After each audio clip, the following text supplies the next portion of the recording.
Basics of Astrology Part 3 by Vinod Mishra.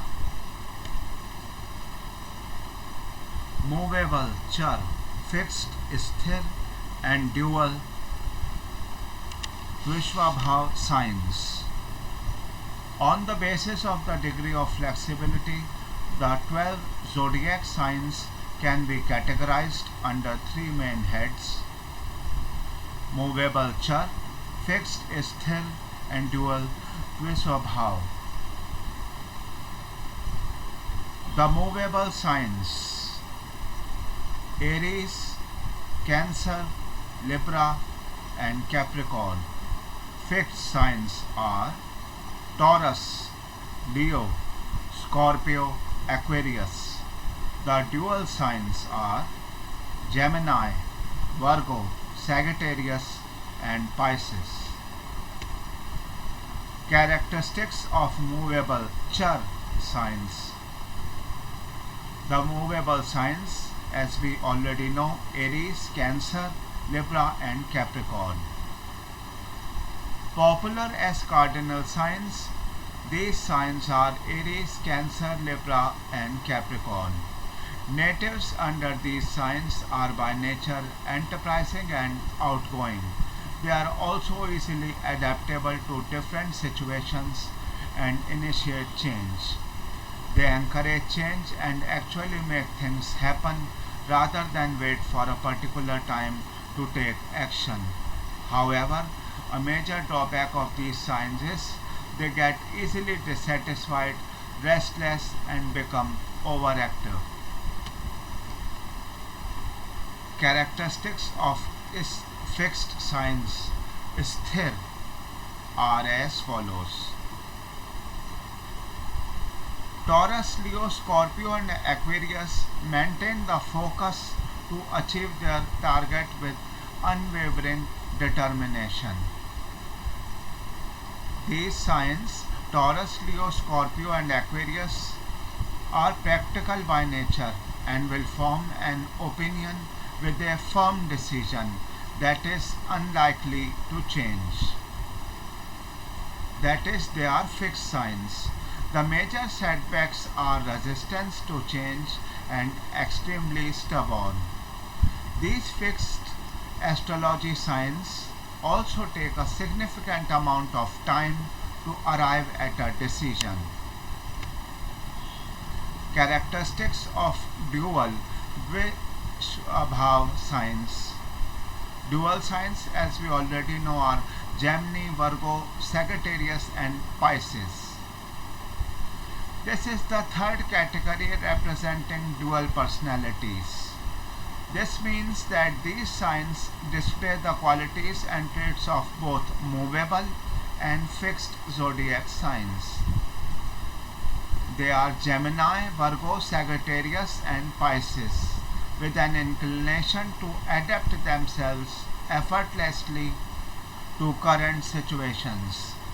Hence, with versatility and flexibility, they create a fine balance between fixed and movable signs. Dual signs will compromise wherever required and will go along smoothly as long as the situation is favorable and interesting. However, they can be fluctuating and inconsistent every now and then. All four movable signs show deep interest and aim towards learning and are always open to new ideas. Masculine and feminine signs. Masculine signs are Aries, Gemini, Leo, Libra, Sagittarius and Aquarius. All odd signs are male: Aries, Gemini, Leo, Libra, Sagittarius and Aquarius. The male signs will tend to more extrovert, pushy. They are aggressive, communicative, destructive and negative, assertive, dominating. Masculine has light and fast moving energy. They are considered to be insensitive towards other actions and words, especially to the feminine ones who absorb energy.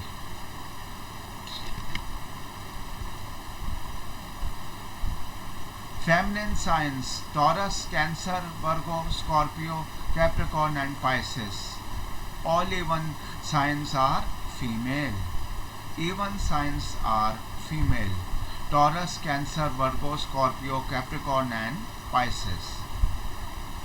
These female signs will tend to be more calm, intuitive, nurturing, protective, quiet, introvert, gentle and emotional. These feminine signs have a very careful and cautious nature. Their action will always be for their self-protection. They convey their words cautiously and take their decisions very seriously. But due to their energy absorbing nature, these zodiac signs easily get hurt and emotional. Male signs: ascendant, nativist, dominating, active and aggressive, whereas female signs: ascendant, nativist, accommodating and passive. They are very general characterization.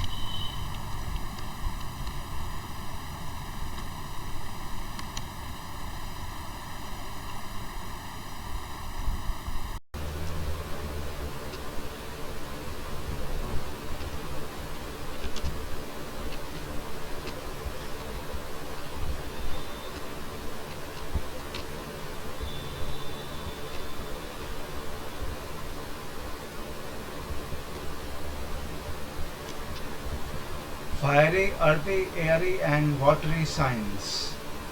On the basis of the nature of element, the 12 zodiac signs are grouped into 4 categories: fire, earth, air and water. ज्योतिष में 12 राशियों को अलग अलग तत्वों के आधार पर विभाजित किया गया है, जो अग्नि, पृथ्वी, वायु और जल तत्व की राशियां हैं. Each of these elementary groups has distinct traits. Together they form the natural world, so each is in some way dependent on the other. Fire signs: Agni, Aries, Leo, Sagittarius. Earth signs: Prithvi, Taurus, Virgo, Capricorn. Air signs: Vayu, Gemini, Libra, Aquarius. Water signs: Jal, Cancer, Scorpio, Pisces. The fire signs: अग्नि तत्व की राशियां: Aries, Leo, Sagittarius. Like fire itself, fire signs tend to be passionate, dynamic and temperamental. Fire can keep you warm or it can do great destruction. While fire burns out quickly without fuel to keep it going, it can also regenerate its power from the ashes. A single spark can set off a forest fire. As a result, fire signs need to be nurtured and managed carefully.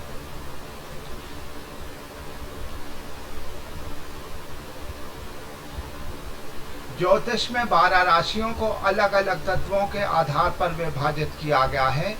अग्नि तत्व की राशियां हैं मेष, Aries, Singh, लियो, धनु, Sagittarius.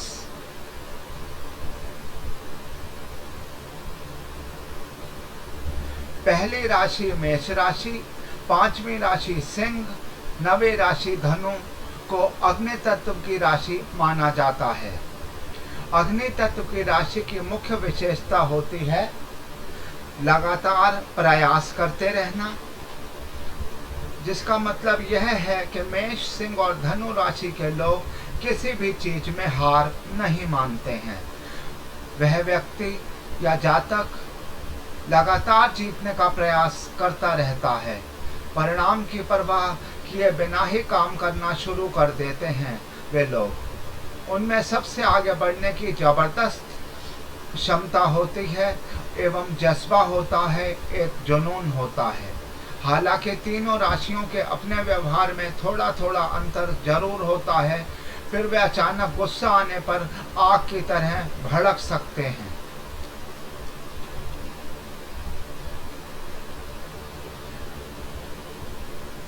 अग्नि तत्व से जुड़ी ये 3 राशियां मेष, सिंह और धनु नए अवसरों की खोज में लगी रहती हैं। They always desire for their new opportunities and looking for the new opportunities. They utilize the time very carefully. समय के सही उपयोग में लगे रहते हैं अग्नि तत्व के लोग। अग्नि तत्व से जुड़ी राशियों के लोग हमेशा समय का सही उपयोग ही करने में लगे रहते हैं। वे यदि कुछ ना ही भी कर रहे हों तब भी वे अपने आप को बिजी रखते हैं, जैसे कि बुक्स पढ़ना, म्यूजिक सुनना या आध्यात्मिक गतिविधियों में व्यस्त रहना उन्हें पसंद होता है।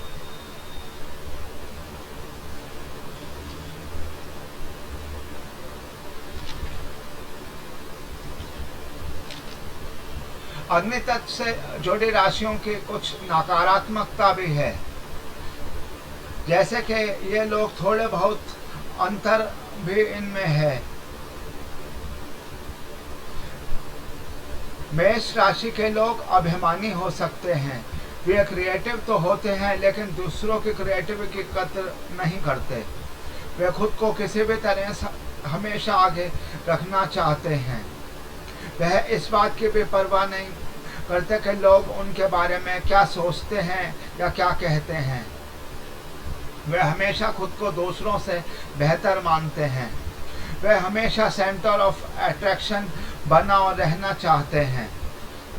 हालांकि धनु बहुत ही जल्दी चीज़ें शुरू कर देते हैं, पर धनु राशि के लोग गोल तक पहुंच पाना उनके बस की बात नहीं होती। वे बीच रास्ते में आकर कई बार भटक जाते हैं और गुस्सा आने पर रिस्पॉन्ड करते हैं।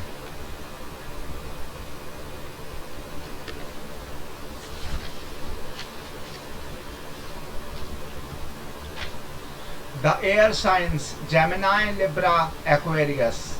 Air signs are all about action, ideas and motion. They are the winds of change. When a strong gust hits you, you can't help but move. While some within their ranks may be true life airheads, others are as powerful as a gravity-defying G-force. Air signs bring everyone a breath of fresh air when things start to get stale. Like the breeze, you can't quite catch them, and you never know where they will drop you once they sweep you up. It will almost always be an adventure though. वायु तत्व की राशियां मिथुन, तुला और कुंभ हैं। इन तीनों राशियों के स्वामी बुध, शुक्र और शनि हैं। वैदिक ज्योतिष के अनुसार बुध, शुक्र और शनि का संबंध बहुत अच्छा माना गया है। हालांकि यदि आप मिथुन, तुला और कुंभ राशि के हैं तो आपके लिए अच्छे दोस्त मिथुन, तुला और कुंभ राशि के भी हो सकते हैं। हालांकि तीनों राशियों के लोगों में स्वभावतः थोड़ा अंतर जरूर होता है।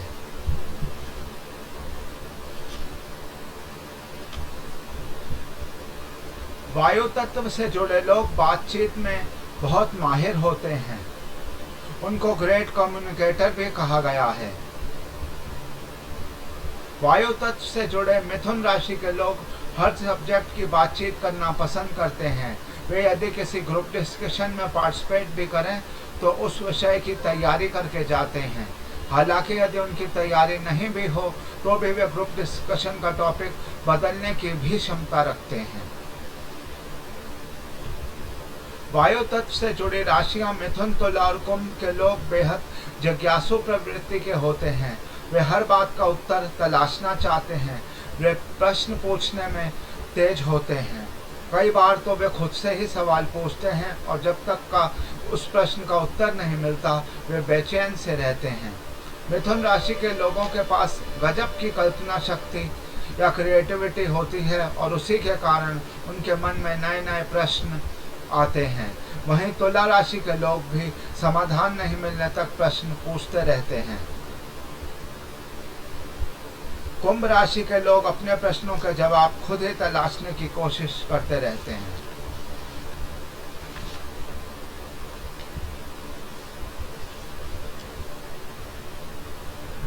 वायु तत्व की तीनों राशियां मिथुन, तुला और कुंभ के लोगों को नियंत्रण में रखना आसान नहीं होता है। वह एक जगह टिककर नहीं रहते, ना ही किसी के ज़्यादा अधिकार में वो रहना पसंद करते हैं। उन्हें नियंत्रण में रखना बहुत मुश्किल होता है और वो बहुत ज़्यादा गुस्सा हो जाते हैं। उनके कुछ नकारात्मक गुण भी होते हैं। कई बार वे अपनी बातों पर इतना आइडियल रुख अपनाते हैं कि दूसरे इस बात से बेहद नाराज हो जाते हैं। हालांकि वे नए दोस्त बनाने में माहिर होते हैं और वे जब भी किसी को नया दोस्त बनाते हैं तो उन्हें इम्प्रेस करने के लिए पुराने रिश्तों को भी दांव पर लगाने से नहीं चूकते हैं। वे बिना मांगे सलाह देने में माहिर होते हैं। एक जगह टिककर नहीं रह पाना उनकी आदत होती है।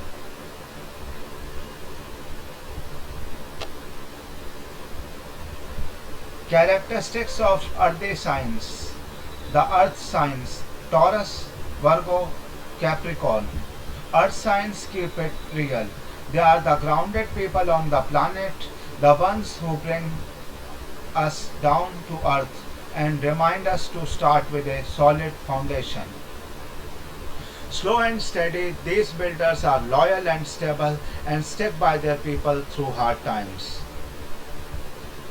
On good days, they are practical. At worst, they can be materialistic or too focused on the surface of things to dig into the depths. पृथ्वी, वृष, कन्या, मकर।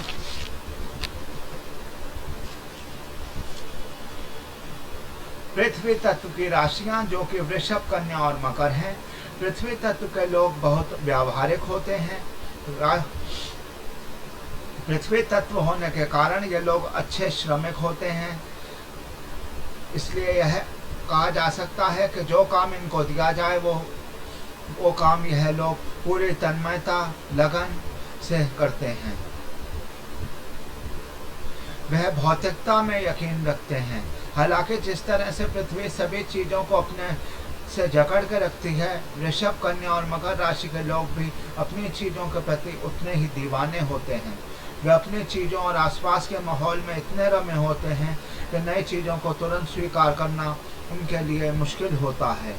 हालांकि तीनों राशियों के व्यवहार में राशि स्वामी के कारण कुछ अंतर जरूर होता है, पर यह स्पष्ट होता है कि तीनों राशियों के स्वामी शुक्र, बुध और शनि ज्योतिष शास्त्र के हिसाब से गहरे मित्र हैं। पृथ्वी तत्व की विशेषता यह है कि ये लोग बहुत कर्मठ होते हैं। वे यदि किसी काम को करते हैं तो उसमें पूरा दिल लगाते हैं।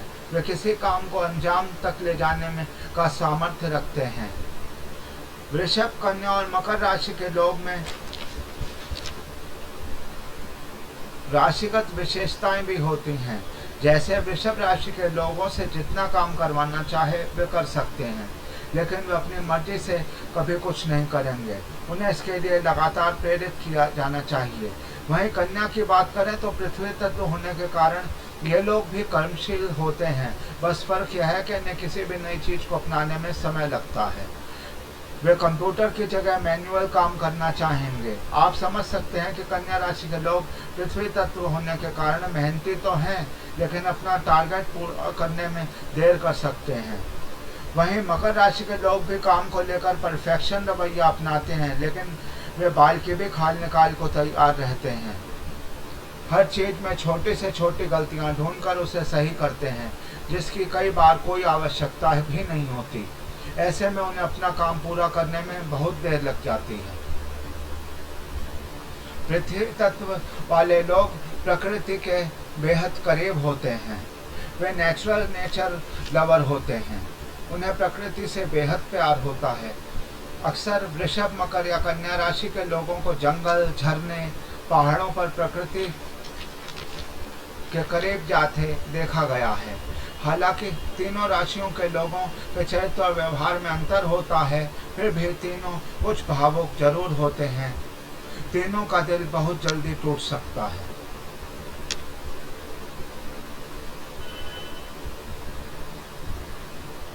The water signs Cancer, Scorpio and Pisces.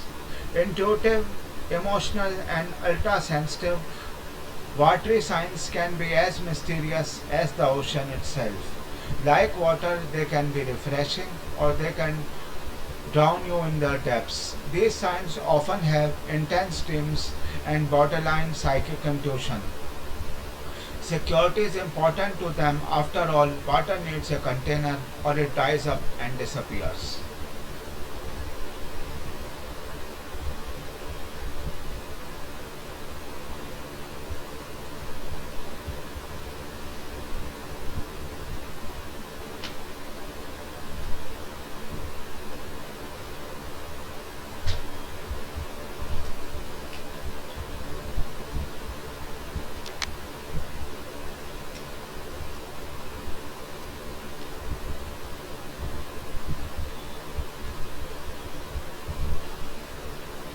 पानी सभी को अपने डुबाने या भिगोने की क्षमता रखता है। कर्क, वृश्चिक और मीन राशि के लोगों का आकर्षण भी कुछ इसी तरह का होता है। ये लोग अपने आसपास के लोगों को बहुत ही जल्दी आकर्षित कर लेते हैं। हालांकि कई बार ये लोग इतने इमोशनल हो जाते हैं कि अपना अच्छा बुरा भूलकर दूसरों की मदद करने में ही लग जाते हैं। ये लोग अपने साथ हुई गलत बात को कभी भूल भी नहीं पाते हैं। विशेष बात यह है कि वृश्चिक के साथ लागू होती है, वे बहुत भावुक और अच्छे होते हैं, लेकिन यदि कोई उनके साथ कुछ गलत कर देता है तो उनसे बदला लेने के लिए वह उतारू हो जाते हैं। जल तत्व की राशियां कर्क, वृश्चिक और मीन राशि के लोग जल तत्व के होने के कारण अपनी सोच में ही खोए रहते हैं। दूसरों के विचार इन्हें बहुत जल्दी आकर्षित नहीं करते हैं। हालांकि वे अपने विचार भी अपनी सोच या क्षमता के अनुसार बनाते हैं। हालांकि यह लोग बहुत ही शर्मीले स्वभाव के होते हैं। वे चीज़ों को पूरी तरह से विश्लेषण करने में प्रवीण होते हैं। इसी कारण खुद के जीवन को बहुत जटिल भी बना लेते हैं। कई बार अपनी ज़्यादा सोचने की प्रवृत्ति के कारण वे उस समस्या से घिरे रहते हैं जो वास्तव में होती ही नहीं है। जल तत्व की राशियों वाले लोग अपनों के लिए खुशियां ढूंढते हैं। वे इमोशनल होने के कारण अपनों की खुशी ज़्यादा तलाशते रहते हैं। वे अपने परिवार, दोस्तों, मित्रों व खास लोगों को खुश रखने का तमाम प्रयास करते रहते हैं।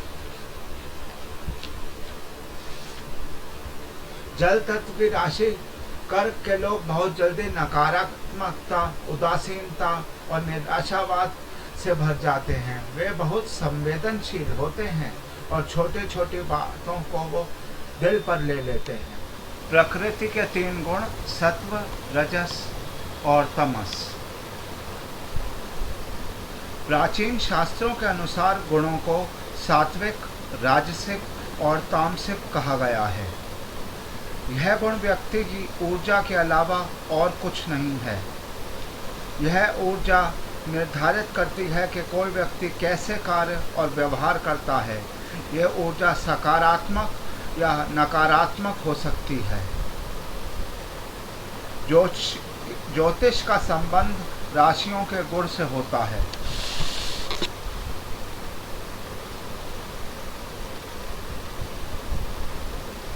पहला है सत्वगुण, दूसरा है रजोगुण और तीसरा तमोगुण है। सात्विक, सत्व मीन्स सत being and va where purity dwells. Characteristics of sattva guna are balance, purity, happiness, joy, peace, wellness, freedom, love, compassion, equanimity, empathy, truth, focus, self-control, trust, calmness and friendliness. Rajasic, Raja means pollen of the flowers. indicating that flowers have the ability to create new flowers. Therefore, Rajas is the quality of creativity and seeking. Characteristics of Rajasic are anger, anxiety, stress, fear, irritation, worry, restlessness, rumination, chaos, overexcitement, nervousness, jealousy, impatience, etc. Tamasic. Tamas means ignorance or darkness.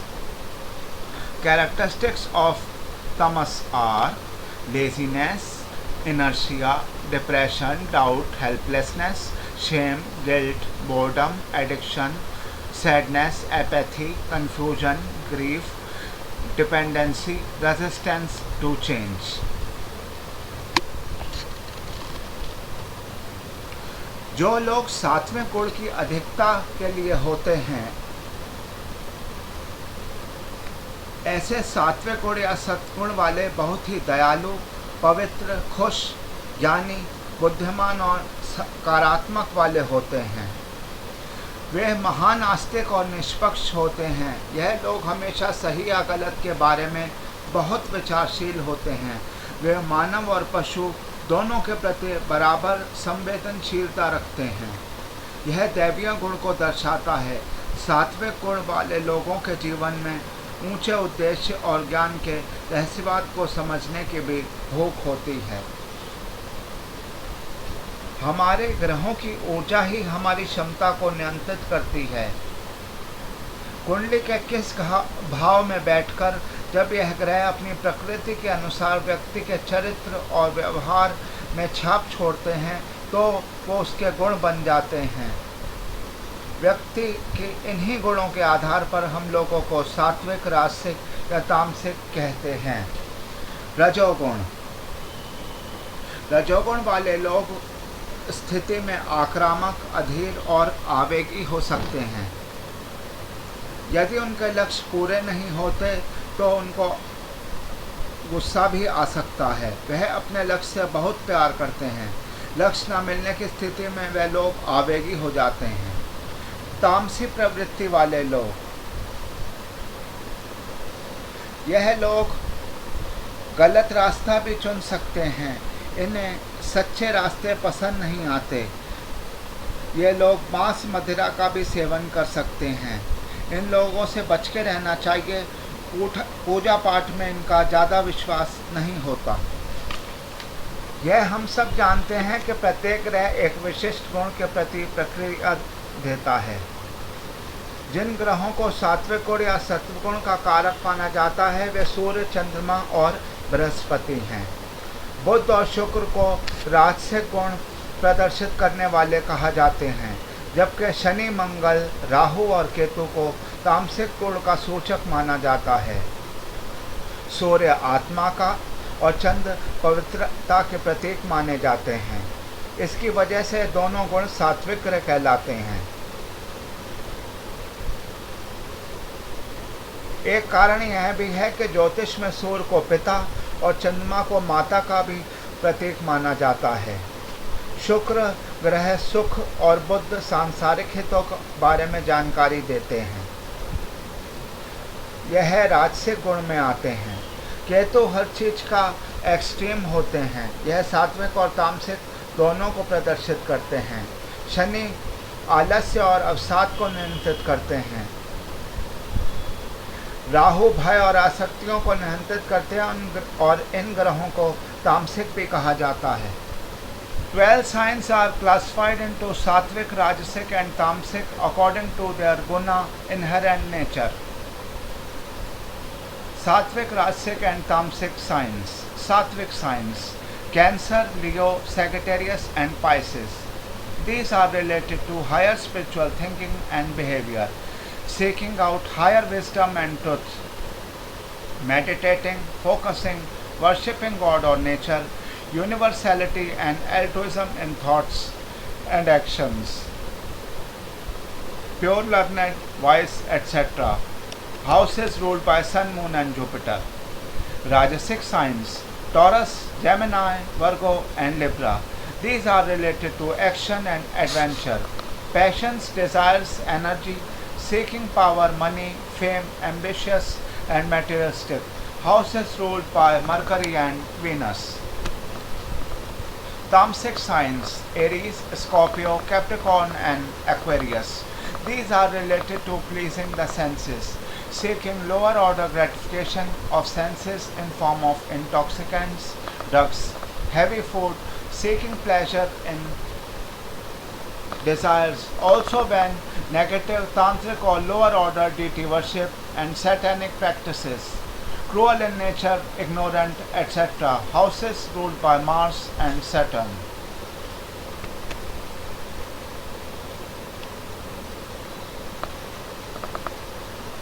तामसिक लोगों के लिए धर्म मोक्ष ज़्यादा मायने नहीं रखते। तामसिक लोग कभी कभी अपनी बुद्धि उल्टी भी चलाते हैं।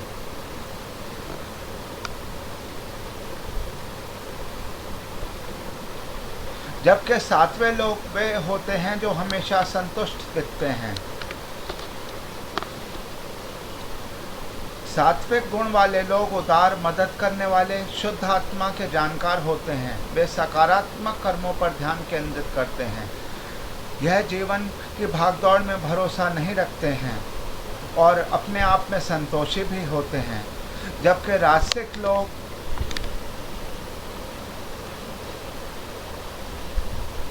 जो कुछ भी करना चाहते हैं उसे हासिल करने के लिए तैयार रहते हैं। हालांकि कभी कभी इनका स्वभाव आत्म केंद्रित भी हो सकता है। यह लोग अपने हर काम को व्यवस्थित तरीके से करने में यकीन रखते हैं। Signs and planets associated with these three gunas, Sattvic, Rajasic and Tamasic. According to ancient scriptures, gunas are classified into Sattvic, Rajasic and Tamasic. Following table shows the signs and planets associated with these three gunas. Sattvic: Cancer, Leo, Sagittarius and Pisces. Planets: Sun, Moon and Jupiter. Rajasic gun. Signs are Aries, Taurus, Gemini and Libra. Planets associated with Rajasic are Mercury and Venus. Tamasic gunas. The signs associated with Tamasic gunas are Virgo, Scorpio, Capricorn, and the planets associated with Tamasic are Mars, Saturn, Rahu and Ketu.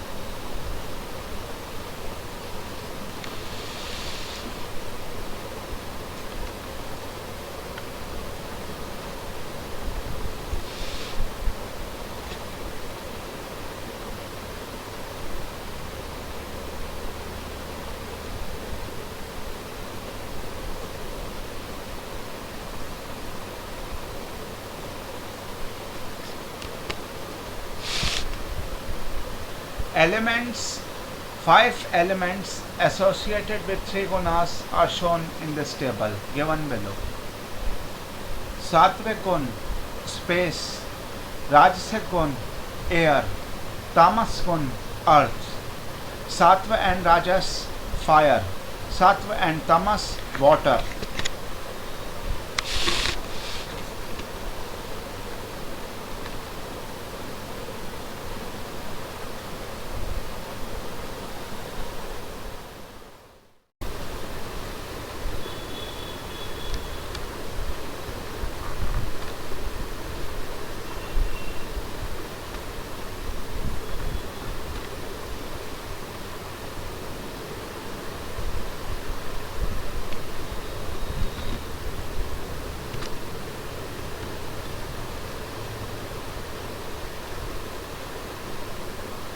बारह राशियों को काल पुरुष के अंगों के रूप में जाना जाता है। प्राकृतिक राशि चक्र में मेष पहली राशि है और इसे काल पुरुष का मुखिया भी कहा जाता है। ग्रहों की स्थिति जानकर एक ज्योतिषी आसानी से कह सकता है कि आपके शरीर का कौन सा अंग संवेदनशील है।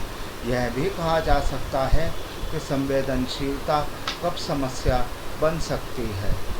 हमारे शरीर के स्वभाव जैसे अन्य कारक भी हैं जो हमारे स्वास्थ्य की संभावना का आकलन करने के लिए भी एक महत्वपूर्ण कारक हैं। मेष राशि, यह राशि चक्र का पहला संकेत है। इस राशि का स्वामी मंगल है। मेष रंग नेत्र, रोग, कपाल, सिर, मस्तिष्क, बाल, माथे आदि को इंगित करता है। यह भाव भावनात्मक स्वभाव को भी दर्शाता है। इस भाव का विश्लेषण करके हम यह भी समझ सकते हैं कि व्यक्ति कितना मजबूत है, उसका व्यक्तित्व कितना मजबूत है। यदि यह चिन्ह नकारात्मक प्रभाव में है तो व्यक्ति उतना मजबूत नहीं हो सकता। उसे कभी कभी शारीरिक समस्याएं भी हो सकती हैं। जब यह राशि लग्न में आती है तो व्यक्ति का रंग लाल भी हो सकता है। नकारात्मक प्रभाव होने से सिर दर्द, मामूली चोटें बहुत बार भी जातक को लग सकती हैं। वृषभ, यह प्राकृतिक राशि चक्र का दूसरा चिन्ह है और यह चेहरे, नाक, गले, मुंह, जीभ, दांत, आँख, ऊपरी गर्दन, गले, टॉन्सिल आदि को भी इंगित करता है। संकेत चेहरे के अंगों को भी इंगित करता है। जब इस राशि में एक नकारात्मक ग्रह होता है तो दांतों और आँखों के साथ कुछ समस्याएं भी हो सकती हैं। यह चिन्ह भोजन के सेवन का भी संकेत देता है। मिथुन राशि, यह प्राकृतिक राशि चक्र का तीसरा चिन्ह है। यह चिन्ह गर्दन, कंधे, हाथ, कान, थायराइड ग्रंथि, श्वसन और तंत्रिका आदि को भी इंगित करता है। इस चिन्ह में कोई भी परेशानी सांस लेने में समस्या ला सकती है। यह साहस का भी घर है। संचार से संबंधित परेशानियों को भी इस भाव के माध्यम से देखा जा सकता है। इस चिन्ह से बहरेपन की भी पहचान की जा सकती है। कर्क राशि, यह राशि चंद्रमा द्वारा शासित है। यह हृदय, छाती, रक्त, फेफड़े और स्तनों को इंगित करता है। यह भाव व्यक्ति के मनोवैज्ञानिक पहलुओं के अध्ययन में भी महत्वपूर्ण होता है। यह घर सुख और शांति का संकेत भी देता है। इसलिए घर में कोई भी नकारात्मक प्रभाव, किसी के जीवन में नाखुशी का संकेत भी इससे मिल सकता है। सिंह राशि, यह पांचवी राशि है और इस राशि पर सूर्य का शासन है। यह संकेत आमतौर पर ऊपरी पेट क्षेत्र को इंगित करता है। अग्न्याशय, रीढ़ की हड्डी को भी नियंत्रित करता है। कन्या राशि, यह छठी राशि है और इस पर बुध का शासन है। यह चिन्ह कमर, नाभि, पेट के निचले हिस्से, गुर्दे, छोटी आंत, बड़ी आंत आदि को भी नियंत्रित करता है। इससे पाचन संबंधी समस्याएं भी हमें पता लग सकती हैं। तुला राशि, राशि चक्र के इस सातवें चिन्ह पर शुक्र का शासन है। शुक्र प्रजनन अंगों को भी इंगित करता है, इसलिए उनमें से अधिकांश इस चिन्ह द्वारा शासित होते हैं। वृश्चिक राशि, यह आठवीं राशि है और यह एक बहुत ही रहस्यमय संकेत है। जब यह चिन्ह नकारात्मक प्रभाव में होता है तो व्यक्ति को कुछ समस्याएं भी हो सकती हैं जिनका निदान पाना इतना आसान नहीं हो सकता। यह चिन्ह अंडकोश,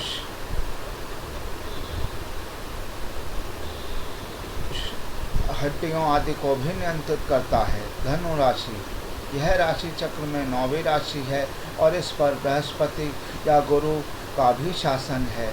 यह चिन्ह जांघों, बाएं पैर, जांघों की हड्डियां, मज्जा आदि को नियंत्रित करता है।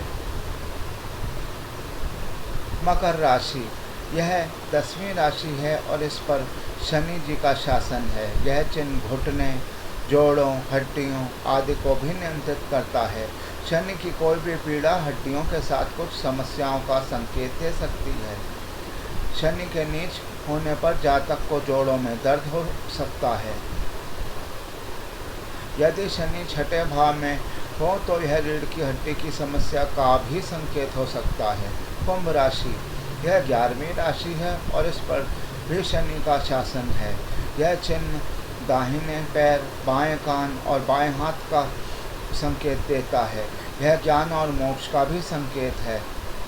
इस चिन्ह से व्यक्ति की मानसिक स्थिति जानने के लिए भी देखा जा सकता है।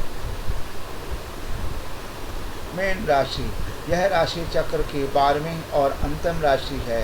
यह मोक्ष और ज्ञानोदय का भी संकेत है। प्राकृतिक राशि चक्र में यह अंतिम घर का शासन करता है और आध्यात्मिक जागृति का घर भी है। यह चिन्ह बाईं आंख, पैरों को नियंत्रित भी कर सकता है।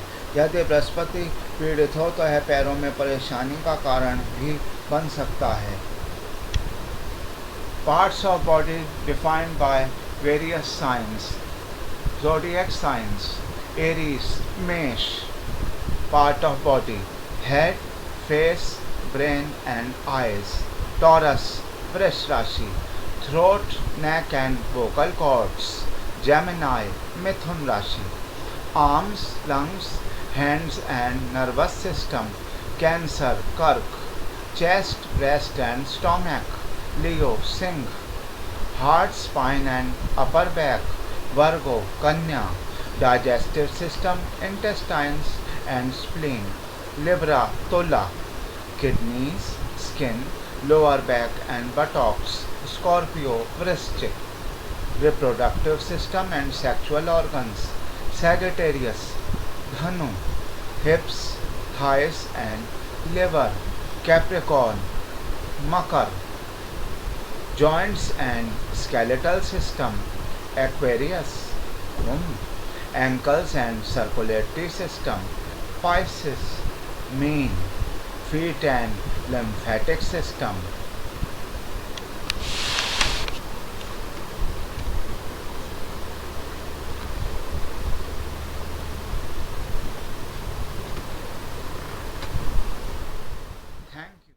जीवन के कई कष्टों का सीधा संबंध आपकी कुंडली में छिपी ग्रह दशाओं से होता है, ऐसा ज्योतिष शास्त्र का मत है।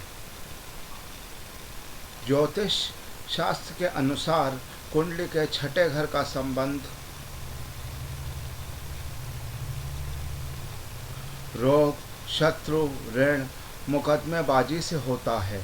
कुंडली के इस घर से आप अपनी सेहत और शत्रु और आर्थिक स्थिति का भी अंदाजा लगा सकते हैं। आइए जानते हैं सभी राशियों के बारे में। मेष राशि। मेष राशि के लोग स्वस्थ रहते हैं नॉर्मली, क्योंकि उनका स्वामी ग्रह मंगल होता है, जो रोगों से लड़ने में सहायक सिद्ध होता है। मगर फिर भी इन्हें सिर से संबंधित कष्टों के होने का भय रह सकता है, जैसे सिर दर्द, अनिद्रा आदि।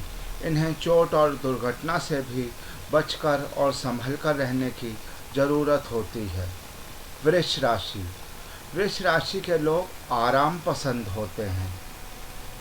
अपनी जीवन शैली के कारण इन्हें स्वास्थ्य संबंधी परेशानियों का भी सामना करना पड़ सकता है।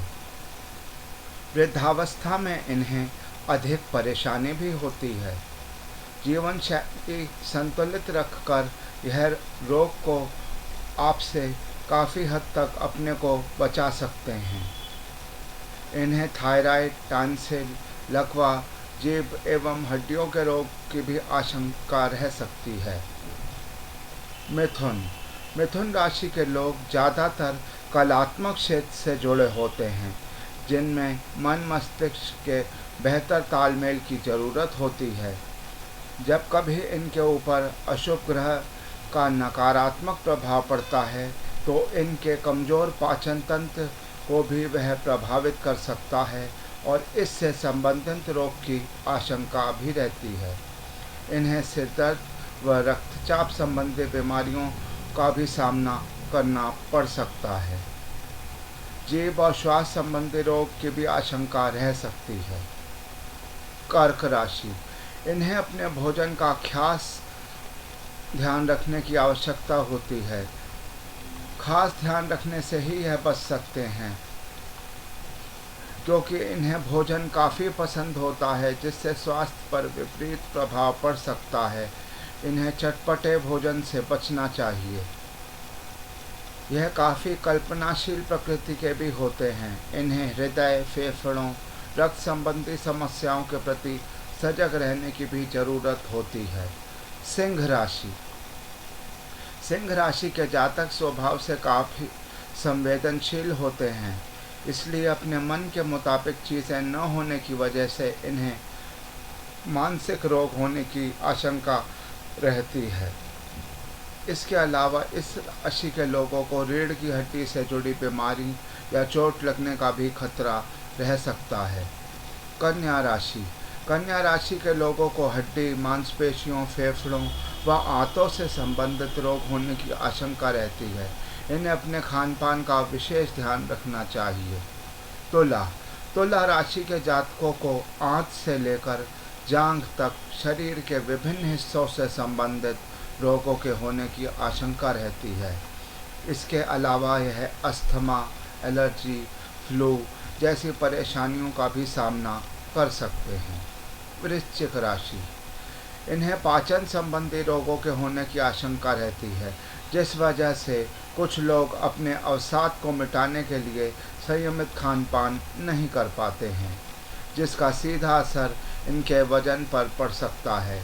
आमतौर पर इन्हें अनिद्रा, रक्त संबंधी रोगों के प्रति सचेत रहना चाहिए। धनु राशि।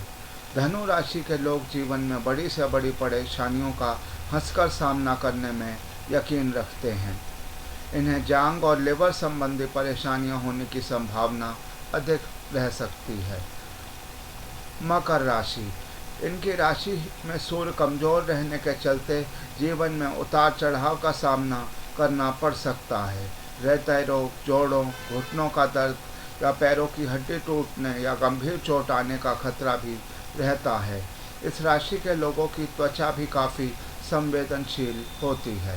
कुंभ राशि। कुंभ राशि के लोगों को किसी भी तरह के संक्रमण होने का खतरा अधिक रहता है, जिस वजह से आमतौर पर इन्हें रक्त, गले संबंधी इन्फेक्शन से परेशानी का सामना करना पड़ सकता है।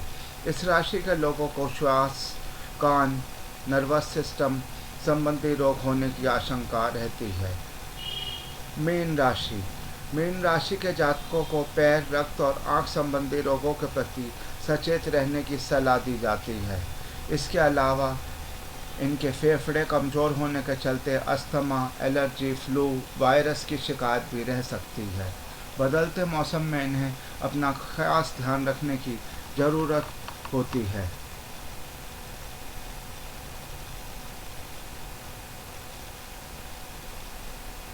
जन्म कुंडली का छठवां भाव रोग का माना गया है। छठवें भाव का अधिपति, जिसे षष्ठेश कहते हैं, रोग का प्रतिनिधि होता है। यदि किसी जातक की जन्म पत्रिका में छठे भाव पर किसी शुभ ग्रह का प्रभाव पड़ रहा हो तो ऐसा जातक अक्सर रोग से पीड़ित रहता है।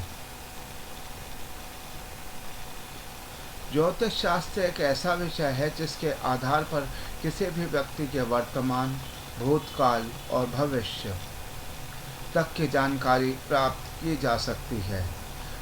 इस बात का भी पता लगाया जा सकता है कि वह व्यक्ति कौन सी बीमारी से कब पीड़ित हुआ, और रोगों का संबंध ग्रह से होता है, क्योंकि हर ग्रह शरीर के किसी न किसी हिस्से को प्रभावित करता है। जन्म कुंडली का छठा भाव रोग का माना गया है।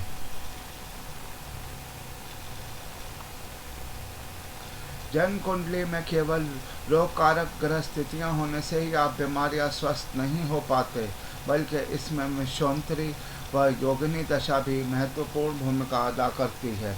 जब किसी व्यक्ति पर षष्ठेश की महादशा व अंतरदशा के साथ मार्केश की दशा हो, तब जातक के रोगों से परेशान होने की पूर्ण आशंका रहती है। भावेश बताता है कि रोग कौन सा है। किसी भी व्यक्ति की जन्म पत्रिका को अगर आप देखें तो केवल रोग का समय ही नहीं, बल्कि कौन सा रोग है, इस बात का भी पता लगाया जा सकता है। यदि कुंडली में षष्ठेश चतुर्दश की युति है अथवा चतुर्थ भाव पर अशुभ ग्रहों का प्रभाव हो तो यह ग्रह स्थिति हृदय रोग के होने का भी संकेत देती है।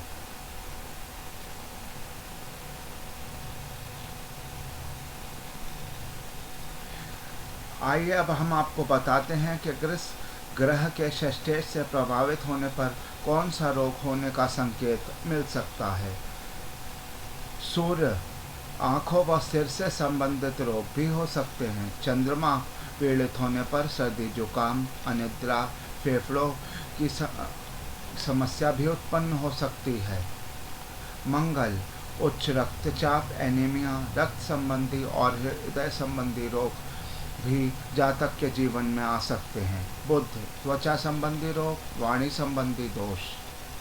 गुरु, पेट संबंधी रोग, गैस या बुद्धिहीनता भी हो सकती है। शुक्र, यौन रोग, मूत्र संबंधी रोग। शनि, वात संबंधी रोग, घुटनों में दर्द, पैरों में परेशानी, हड्डी का टूटना, डिप्रेशन आदि। राहु, पागलपन, डिप्रेशन, मानसिक परेशानी, दुर्घटना जनित चोट। केतु, गुदा संबंधी रोग, बवासीर या दांतों की परेशानी भी जातक के जीवन में आ सकती है।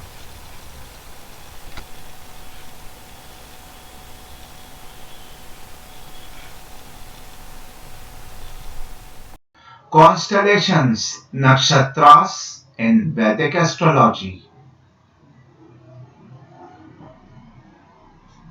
नक्षत्र ज्योतिष शब्द विशेष रूप से वैदिक ज्योतिष में चंद्र भाग का प्रतिनिधित्व करता है। भारतीय ज्योतिष के अनुसार राशि चक्र में कुल 360 डिग्री का समावेश है। इसमें विशेष रूप से 27 नक्षत्र हैं। इस प्रकार प्रत्येक नक्षत्र 13 डिग्री और 20 मिनट का होता है। इसके बाद प्रत्येक नक्षत्र को चरण या पाद में समान रूप से विभाजित किया जाता है। प्रत्येक नक्षत्र में 4 पाद होते हैं। ये सभी 27 नक्षत्र मिलकर राशि चक्र के 360 डिग्री के एक चक्र को पूरा करते हैं। भारतीय ज्योतिष के अनुसार प्रत्येक नक्षत्र 27 घरों में से हर एक को दर्शाता है। सभी 27 नक्षत्रों के चारों ओर चक्कर लगाने में चंद्रमा को कुल 27 दिन लगते हैं। सूर्य ज्योतिषीय संकेतों का स्वामी है और चंद्रमा नक्षत्रों का स्वामी है। According to Vedic astrology, nakshatra refers to the stars, constellations. The 360-degree zodiac system is divided into 12 zodiac signs. There is a total of 27 nakshatras in astrology, and hence the value of each star is 13 degree 20. These 27 constellations are based on the movement of the moon. Hence, the birth star of an individual is calculated based on the position of the moon in any of these stars. Constellations, nakshatras with their English and Hindi names.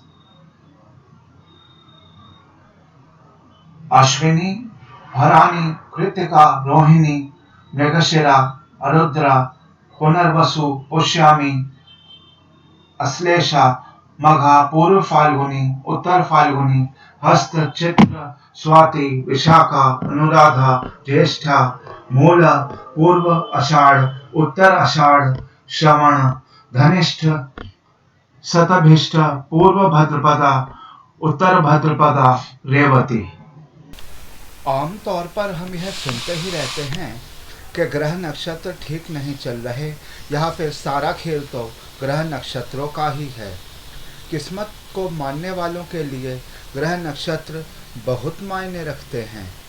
वैदिक ज्योतिष शास्त्र तो पूरी तरह ग्रह नक्षत्रों पर ही आधारित है।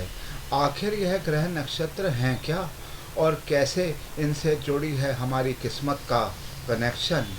नवग्रहों का हमारी किस्मत पर पड़ने वाले प्रभावों की चर्चा तो हम पहले देख चुके हैं। आइए अब देखते हैं नक्षत्रों के बारे में कुछ महत्वपूर्ण सिद्धांत। इस पूरी दुनिया में प्रचलित तमाम ज्योतिष पद्धतियों की तुलना में सबसे ज़्यादा सटीक और अचूक माना जाता है वो है ग्रह नक्षत्रों। नक्षत्र हैं क्या?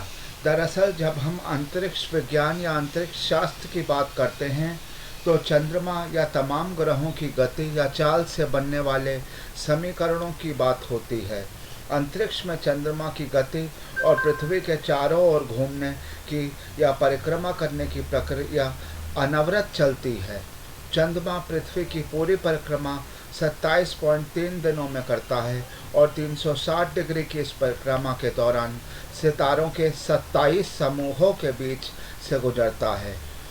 चंद्रमा और सितारों के समूहों के इसी तालमेल और संयोग को नक्षत्र कहा जाता है। जिन 27 सितारों के समूह के बीच से चंद्रमा गुजरता है वही अलग अलग 27 नक्षत्र के नाम से जाने जाते हैं। हमारा पूरा तारामंडल इन्हीं 27 समूहों में बटा हुआ है और चंद्रमा का हर एक राशि चक्र 27 नक्षत्रों में विभाजित है। किसी भी व्यक्ति के जन्म के समय चंद्रमा जिस नक्षत्र में होगा या सितारों के जिस समूह से होकर गुजरता रहा होगा वही उसका जन्म नक्षत्र माना जाता है और यही आपकी किस्मत की चाबी भी हो सकती है। नक्षत्रों का महत्व क्या है? प्रभावी ज्योतिषीय विश्लेषण और सटीक भविष्यवाणियों के लिए वैदिक ज्योतिष में नक्षत्रों का बहुत अधिक महत्व है। जन्म नक्षत्र ऐसा नक्षत्र है जो किसी व्यक्ति के जन्म के दौरान अस्तित्व में आता है। जन्म नक्षत्र किसी व्यक्ति की विशेषताओं, लक्षणों, विचार स्वरूप में एक अंतर्दृष्टि प्रदान करता है और दशा अवधि की गणना में मदद करता है। आखिर इन नक्षत्रों की कहानी क्या है, आइए हम आपको बताते हैं। हिंदू पौराणिक कथाओं में राजा दक्षिण नाम के एक राजा थे और चंद्रमा ने राजा की सभी 27 बेटियों से शादी की थी। वे सभी 27 नक्षत्र थे। हालांकि चंद्रमा को केवल रोहिणी नाम की एक रानी के साथ समय बिताना बहुत अधिक पसंद था, जिसे चंद्रमा का उत्कर्ष बिंदु भी माना जाता है। अन्य सभी 26 पत्नियों नक्षत्रों ने राजा दक्षिण से शिकायत की। राजा ने चंद्रमा से बार बार अनुरोध किया, लेकिन चंद्रमा ने अपना स्वभाव नहीं बदला।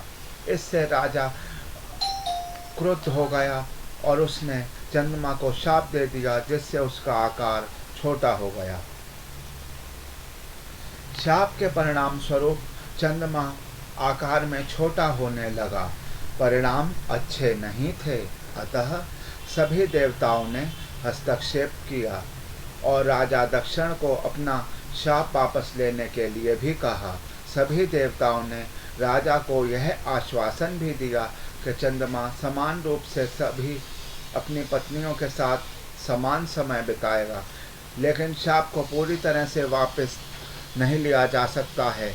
इसके लिए एक उपाय के रूप में राजा दक्षिण ने कहा कि चंद्रमा केवल आधे महीने के लिए अपनी शक्ति बनाए रखने में सक्षम होगा। अतः यह प्रमुख कारण है कि चंद्रमा सभी राशि चक्रों की परिक्रमा को समाप्त करके एक महीने में सभी 27 नक्षत्रों को पार करता है, जो आकार में वृद्धि और कमी के कारण पूर्णिमा और अमावस्या का कारण होता है। 27 नक्षत्र कौन कौन से हैं, इनके नाम क्या हैं, आइए हम आपको बताते हैं। अश्विन नक्षत्र, भरणी नक्षत्र, कृतिका नक्षत्र, रोहिणी नक्षत्र, मृगशिरा नक्षत्र, आर्द्रा नक्षत्र, पुनर्वसु नक्षत्र, पुष्य नक्षत्र, आश्लेषा नक्षत्र, मघा नक्षत्र, पूर्वा फाल्गुनी नक्षत्र, उत्तरा फाल्गुनी नक्षत्र, हस्त नक्षत्र, चित्रा नक्षत्र, स्वाति नक्षत्र, विशाखा नक्षत्र, अनुराधा नक्षत्र, ज्येष्ठा नक्षत्र, मूल नक्षत्र, पूर्वाषाढ़ा नक्षत्र, उत्तराषाढ़ा नक्षत्र, श्रवण नक्षत्र, घनिष्ठा नक्षत्र, शतभिषा नक्षत्र, पूर्वा भाद्रपद नक्षत्र, उत्तरा भाद्रपद नक्षत्र और रेवती नक्षत्र। इन 27 नक्षत्रों को भी 3 हिस्सों में बांटा गया है, शुभ नक्षत्र, मध्य नक्षत्र और अशुभ नक्षत्र। आइए जानते हैं शुभ नक्षत्र के बारे में। शुभ नक्षत्र वे होते हैं जिनमें किए गए सभी काम सिद्ध और सफल होते हैं। इनमें 15 नक्षत्रों को माना जाता है: रोहिणी, अश्विन, मृगशिरा, पुष्य, हस्त, चित्रा, रेवती, श्रवण, स्वाति, अनुराधा, उत्तरा भाद्रपद, उत्तराषाढ़ा, उत्तरा फाल्गुनी, घनिष्ठा, पुनर्वसु। मध्यम नक्षत्र वह नक्षत्र होते हैं जिनमें आमतौर पर कोई विशेष या बड़ा काम करना उचित नहीं होता, लेकिन सामान्य काज के हिसाब से कोई नुकसान भी नहीं होता। आइए जानते हैं मध्यम नक्षत्र के बारे में। मध्यम नक्षत्र में वो नक्षत्र आते हैं: पूर्वा फाल्गुनी, पूर्वाषाढ़ा, पूर्वा भाद्रपद, विशाखा, ज्येष्ठा, आद्रा, मूला और शतभिषा। अशुभ नक्षत्र में तो कभी कोई शुभ काम करना ही नहीं चाहिए। इसके हमेशा बुरे ही परिणाम होते हैं या कामकाज में बाधा जरूर आ सकती है। इसके तहत जो नक्षत्र आते हैं वो हैं भरणी, कृतिका, मघा, आश्लेषा। ये नक्षत्र आमतौर पर बड़े और विध्वंसक कामकाज के लिए ठीक माने जाते हैं, जैसे कोई बिल्डिंग गिराना, कब्जे हटाना, आग लगाना, पहाड़ काटने के लिए विस्फोट करना या फिर कोई सैन्य या परमाणु परीक्षण करना आदि। लेकिन एक आम आदमी या जातक के लिए चारों ही नक्षत्र बेहद घातक और नुकसानदेह माने जा सकते हैं। पंचक क्या हैं और गणमूल क्या हैं? पंचक, हमने और आपने पंचक और गणमूल नक्षत्रों के बारे में बहुत सुना होगा। अक्सर यह सुना होगा, हमारे घर के बुजुर्ग अक्सर ही ये कहते हैं कि पंचंग लग गया या पंचक में कोई काम नहीं करना चाहिए, या फिर इस बच्चे में गंडमूल दोष है या गंडमूल की पूजा करानी है आदि आदि। ये पंचक और गंडमूल क्या हैं, हम आपको इसके बारे में बताते हैं। जब चंद्रमा कुंभ और मीन राशि पर होता है तब उस समय को पंचक कहते हैं। इसे शुभ नहीं माना जाता। इस दौरान घनिष्ठा से रेवती तक जो 5 नक्षत्र घनिष्ठा, शतभिषा, पूर्वा भाद्रपद, उत्तरा भाद्रपद और रेवती होते हैं, उन्हें पंचक कहते हैं। इस दौरान आग लगने का खतरा हो सकता है। दक्षिण दिशा में यात्रा नहीं करनी चाहिए, घर की छत नहीं बनवानी चाहिए, पलंग या कोई फर्नीचर भी नहीं बनवाना चाहिए। पंचक में अंतिम संस्कार भी वर्जित होता है। गंडमूल, उसी तरह गंडमूल या मूल नक्षत्र को भी बेहद अशुभ माना जाता है। दरअसल नक्षत्रों के अलग अलग स्वभाव होते हैं और मूल नक्षत्र के तहत आने वाले अश्विन, आश्लेषा, मघा, मूला और रेवती नक्षत्रों को उग्र श्रेणी का माना जाता है। इन्हें ही मूल, गंडात या सतैसा भी कहा जाता है। जो लोग इसमें पैदा होते हैं उनका जीवन बेहद उथल पुथल, उतार चढ़ाव और तनावों से भरा होता है। इसीलिए बच्चों के जन्म के 27 दिन के बाद इसकी पूजा करवाई जाती है और इसके बुरे प्रभावों को भी खत्म करने का प्रयास किया जाता है। वैदिक ज्योतिष में हम नक्षत्रों की बात तो करते ही हैं, हमें इन पहलुओं को भी जानना जरूरी होता है। साथ ही यह हमारे व्यक्तित्व और स्वभाव का आईना भी होते हैं। यह नक्षत्र, जिस नक्षत्र में हमारा जन्म हुआ है उसका असर कहीं ना कहीं हमारे व्यवहार, हमारी जीवन शैली और हमारे व्यक्तित्व पर पड़ता ही पड़ता है।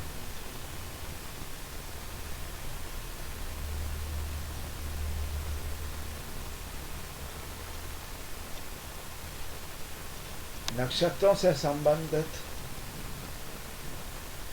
अकॉर्डिंग टू नक्षत्र, अश्विनी नक्षत्र का वृक्ष केला, आक, धतूरा है। भरणी नक्षत्र का वृक्ष केला, आंवला है। कृतिका नक्षत्र का वृक्ष गूलर है। रोहिणी नक्षत्र का वृक्ष जामुन है। मृगशिरा नक्षत्र का वृक्ष खैर है। आद्रा नक्षत्र का वृक्ष आम और बेल है। पुनर्वसु का नक्षत्र बांस है। पुष्य नक्षत्र का वृक्ष पीपल है। आश्लेषा नक्षत्र का वृक्ष नागकेसर और चंदन है। मघा नक्षत्र का वृक्ष बड़ है। पूर्वा फाल्गुनी नक्षत्र का वृक्ष ढाक है। उत्तर फाल्गुनी नक्षत्र का वृक्ष बड़ और पाकड़ है। हस्त नक्षत्र का वृक्ष रीठा है। चित्ता नक्षत्र का वृक्ष बेल है। स्वाति नक्षत्र का वृक्ष अर्जुन है। विशाखा नक्षत्र का वृक्ष नीम है। अनुराधा नक्षत्र का वृक्ष मौलसिरी है। ज्येष्ठा नक्षत्र का वृक्ष रीठा है। मूल नक्षत्र का वृक्ष राल का पेड़ है। पूर्वाषाढ़ा नक्षत्र का वृक्ष मौलसिरी जामुन है। उत्तराषाढ़ा नक्षत्र का वृक्ष कटहल है। श्रवण नक्षत्र का वृक्ष आक है। धनिष्ठा नक्षत्र का वृक्ष शमी और सेमर है। शतभिषा नक्षत्र का वृक्ष कदम्ब है। पूर्वा भाद्रपद नक्षत्र का वृक्ष आम है। उत्तरा भाद्रपद नक्षत्र का वृक्ष पीपल और सोनपाठा है। रेवती नक्षत्र का वृक्ष महुआ है। इसी प्रकार हमने यह जाना कि प्रतिदिन पूजा करने से नक्षत्रों का दोष दूर हो जाता है और इन नक्षत्रों के पेड़ों के दर्शन मात्र से नक्षत्र का दोष दूर हो जाता है।